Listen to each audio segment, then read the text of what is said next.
Sobre gestão de estudos, a gente precisa passar um pouco para entender o que é o estudar, né? Como o Elito falou, o estudar vai muito além de ler e assistir aulas. Envolve compreensão, retenção e aplicação do conhecimento.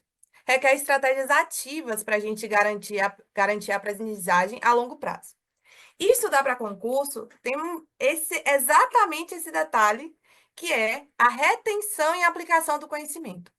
Como se a gente estuda sem a previsão certa de quando aquele estudo vai ser aplicado, não é como a gente faz na escola, não é como a gente faz na faculdade, que a prova está marcada para a semana que vem e o que eu estudar hoje tem data para ser utilizado. Para concurso, não. A gente estuda meio que cego. Então, o que é necessário fazer?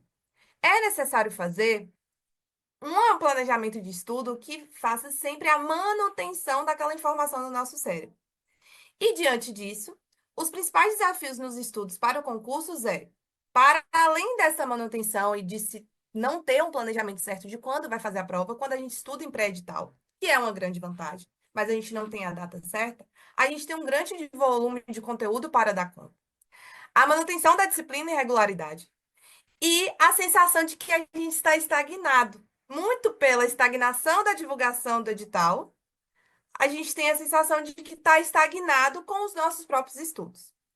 Então, gerenciar o tempo que a gente faz e o nosso equilíbrio emocional com os estudos é o ponto principal para a aplicação de toda a teoria de que a gente está estudando. Então, por isso que eu falei, técnicas de estudos não está separada de gestão de estudos. Então, dentro do planejamento de organização, como o Elton já havia falado, a criação de um plano de estudos realista com a sua rotina, eu acho que é um dos principais desafios de conscientização de que a, a jornada de estudo é individual. É também o principal ponto onde a gente aprende que não existe receita mágica, que não existe um cronograma pronto com um colega que usou, eu vou pegar o cronograma dele e usar para mim. Porque esse colega, ele pode ser ótimo em estudar pela manhã e trabalhar de turno à noite, e eu posso ser maravilhosamente em passar o dia todo trabalhando e acordar 4 horas da manhã para estudar. Porque isso é uma realidade, uma forma como eu entendo que eu estudo melhor. Então, diante disso, o planejamento de organização é algo individual. Então, se conhecer ao longo do processo de estudo é uma principal estratégia para você conseguir se desenvolver de maneira rápida no processo de estudo. Então, além do plano de estudo realista, a gente tem os ciclos de estudos, que é exatamente de uma forma estratégica teórica, que é eu estudar todos os tópicos do edital antes da abertura dele, não ficar só no conteúdo das básicas, não ficar só no conteúdo das específicas, não atrasar e não ler um conteúdo que lá na frente eu vou ver que eu tenho dificuldade, como o Wellington falou. Eu vou revezando o que eu estou estudando ao longo da semana e definir minhas metas de estudos conforme esse meu planejamento principal.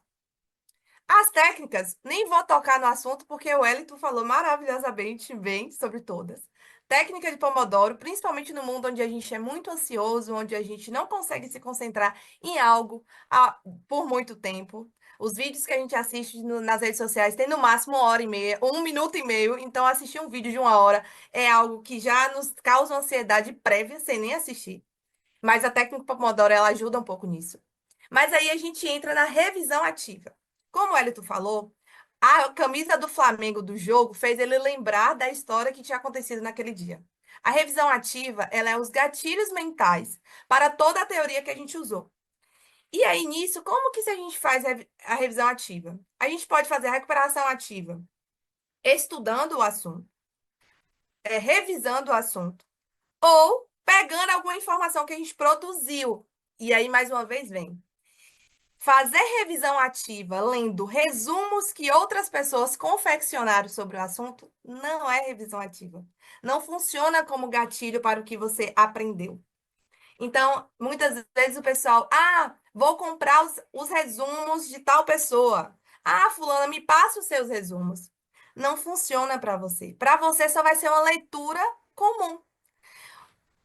O objetivo da produção de resumo e mapas mentais é você consolidar na sua cabeça as lembranças que você tem daquele assunto em algo de fácil aproximação ou de fácil leitura no momento da revisão. Então, como é que acontece? Eu vou chegar na planilha e vou apresentar para elas a parte da gestão de fato, mas só contextualizando um pouquinho sobre essa técnica, é o seguinte: eu estudei hoje uma aula, eu assisti uma aula teórica hoje sobre termodinâmica. No final dessa aula, desse dia, desse turno de estudo, eu vou chegar sozinha, sem olhar o slide da aula, sem olhar as anotações que eu fiz durante a aula, sem olhar celular, sem olhar nada. E vou escrever da forma como eu acho melhor, seja num resumo de 2 parágrafos, seja em tópicos, o que eu lembrar daquele assunto. Seja em forma de diário, hoje eu aprendi termodinâmica, eu assisti esse assunto, o professor falou disso. E deixa guardado esse assunto. Pratica os exercícios daquele assunto. E uma semana depois, quando eu for revisar, e eu vou entrar na revisão ativa, eu não vou de cara pegar o meu material em slides do que o professor disponibilizou, ler e fazer os exercícios. Por quê? Porque rapidamente eu vou estar entrando em um novo fluxo de aprendizado. Só que as revisões, ela é exatamente para forçar a memória de longo prazo. Então, eu preciso forçar meu cérebro a buscar aquela informação que está guardada. Eu preciso treinar ele a encontrar aquela informação que está guardada. Porque na hora da prova, eu não vou ter o slide meia hora antes para consultar e fazer o exercício. Eu preciso que tudo esteja acumulado na minha memória, na minha cabeça, para que eu consiga desenvolver aquilo sozinho. Então, a revisão, os resumos, eles servem para isso, para dar o primeiro gatilho de lembrança e o restante fluir sozinho. E dentro da revisão, para além da leitura, a fixação de assuntos para a memória de longo prazo, a fixação da teoria, a fixação ela é necessária ser feita com a prática. Então, conhecer a prova, fazer exercícios, caderno de coletânea de provas antigas, como o Elito já falou, são que vão, é o combo da consolidação do assunto e das fórmulas a longo prazo na nossa cabeça, para a gente ter tudo isso armazenado no momento da prova, onde eu não posso consultar nada nem ninguém. Então, o gerenciamento de tempo, ele é muito necessário para a gente evitar a fadiga durante o processo de estudos. A consistência e a estratégia são mais importantes do que o ritmo acelerado. Então, estudar em pré-edital é a vantagem para qualquer outra pessoa que está estudando no pós-edital. É possível passar em pós-edital? É, mas é muito arriscado. O pré-edital você se conhece e você tem tempo para praticar. E o autoconhecimento é a chave para o seu sucesso. Não se compare, a escada é individual. Diante disso, revisando isso e colocando na memória de longo prazo de vocês o que o El já havia dito, a gente entra, então, na gestão de estudos. Esse é um material disponível para os nossos alunos do curso, onde eles têm acesso a uma planilha para gestão. O que seria essa planilha para gestão? Eu deixei até em branco aqui, para vocês entenderem melhor e a gente tentar montar junto algo rápido. Só vou checar meu horário. Pronto, dá tempo. Que é exatamente isso. É aplicar o conceito de planejamento e de gestão e revisão de estudos, além do ciclo de estudos. Primeiro, onde fica o ciclo de estudos? O ciclo de estudos fica quando eu intercalo ao longo da semana o que eu estou estudando. Ao longo da semana, ao longo do meu dia, ao longo do meu final de semana, para evitar a estagnação e a fadiga por estar estudando um único assunto. Então, eu escolho um tema da específica para começar a assistir. Por exemplo, termodinâmica. Nisso, nossos alunos já têm o edital verticalizado do concurso, então ele pode escolher os assuntos. Para os nossos alunos e para os cursos que já estão 100% gravados, né, que já aconteceram, a gente tem isso aqui em ordem com as aulas que ele deve assistir. Tema 1, qual é o primeiro tema da específica? Tema X. Qual é o primeiro tema de língua portuguesa? Esse tema. Até, esse aqui foi um exemplo de um cronograma que ia até 58. Então, assim, se você botar isso por semanas, média a pessoa já teria 20 semanas pré-programadas. Então, aqui dentro da aula de termodinâmica, eu vou assistir um conteúdo teórico de termodinâmica que tem disponível na plataforma. Deixo aqui programado que seria 4 horas? Não. 20 horas, 15 horas de teoria? Não sei. E aí, tá tudo aqui a fazer. No dia que eu encerrar o estudo dessa teoria, a gente sinaliza na planilha o dia que encerrou. Eu encerrei lá no dia 1º de fevereiro. A minha planilha vai me dizer Olha, Arielle, você precisa fazer um resumo escrito. Lembra do resumo? Que é as anotações sobre a teoria, seja mapa mental, textual, até um áudio no WhatsApp, você pode criar um grupo e mandar para você, contando o que você aprendeu naquele dia. Para que lá na frente, quando entrar nas revisões, a gente já tenha esse material guardado. Beleza, que no dia primeiro eu tinha que ter feito meu resumo. Eita, não fiz meu resumo. Ainda no dia primeiro, ou é até as 24 horas, né? Eu preciso fazer os exercícios daquele assunto. A minha planilha já está me dizendo que aqui está atrasado. E com 7 dias eu precisava ler os meus resumos, sem consultar material teórico, só pegar o gatilho e fazer os exercícios. Quando eu fizer os exercícios nesse dia, eu entro em um outro ponto que a gente não aprofundou. O que eu acertei de questão, ótimo. Uma semana depois, e a minha memória conseguiu consolidar aquilo. Mas e o que eu errei? É um sinal de que eu já tenho uma fragilidade e uma insegurança e vulnerabilidade com aquele tópico. Então, eu pego aquela questão, ou aquele assunto que foi abordado naquela questão, ou aquela lei que foi abordada naquela questão, ou aquela fórmula que foi abordada na questão, e converto ela em um flashcard, que nada mais é do que um cartão para você fazer uma leitura rápida depois. Tem gente que usa como questão. Qual a fórmula de tal? E aí bota as opções ou deixa espaço em branco para você escrever.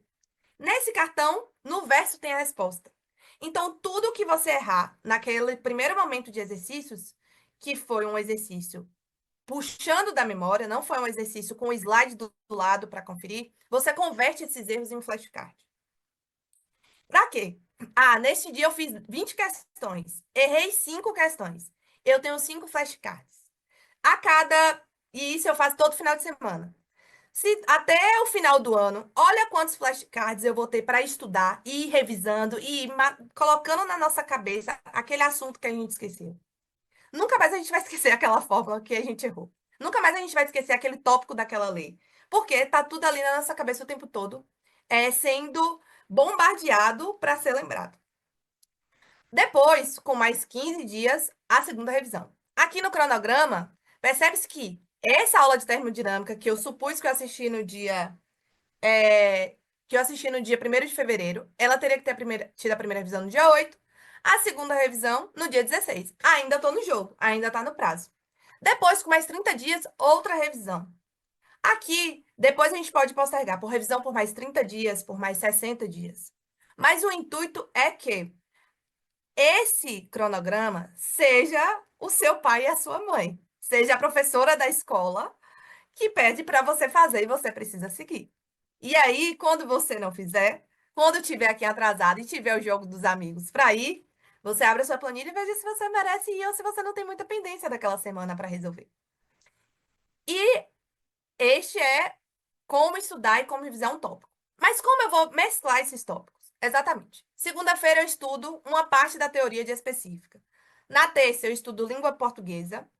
Na quarta eu estudo específica de novo. Continuo aqui acrescentando mais aula da teoria. O tópico de termodinâmica não acabou na quarta, ainda tenho aula. Eu continuo com termodinâmica. Na quinta, pessoal do superior estuda língua inglesa. Na sexta, volto para a específica de termodinâmica. Sábado e domingo, revisão, produzir os meus materiais, fazer resolução de exercícios. Ah, Ariel, eu vou me perder nos dias das semanas para fazer isso. Cronograma semanal. Bote horário por horário do seu dia, conforme a sua realidade. Por isso que eu digo, não serve cronograma de outra pessoa. O tempo que a pessoa demora para chegar no trabalho não é o mesmo do seu. O tempo de trabalho da pessoa não é o mesmo que o seu. E se programe horário a horário do que você vai fazer na semana para estudar. Isso aqui é essencial. Chavezinha. Um horário no domingo de noite, planejamento da próxima semana. Coloque em detalhes. Ah, eu tô tendo aula ao vivo também, mas eu já entrei agora no curso, já teve aulas ao vivo e tá tendo aula, já tem aula gravada. Abre o cronograma de aula ao vivo. Abre o cronograma de aula ao vivo. Veja o que que tem na semana para estudar. Pronto.